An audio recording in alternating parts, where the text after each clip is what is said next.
ढेंकीकुट फांडी निकटरू bike चोरी। घटगाँ थाना ढेंकुट फांडी सन्मुख ओभरब्रिज तलू आज दिन 4टार एक बाइक चोरी होईछि। सान मसिणाबिला ग्रामर कालिंदी लुहार हीरो ग्लामर बाइकटी तांको जुआई विद्याधर नहीं ढेंकुट हाट को आसीथिले एवं ओभरब्रिज तले रखिथिले। 15 मिनिट पर आसी देखंती तो बाइकटी चोरी हो जाइछि। ए नहीं से फांडी अभियोग मध्य करछंती। फांडी तरफरू विभिन्न स्थान में चढ़ाऊ जारी रही।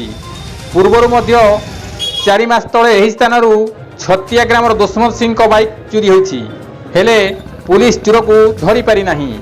कविंद्र राउत का रिपोर्ट, केडी न्यूज ओडिया।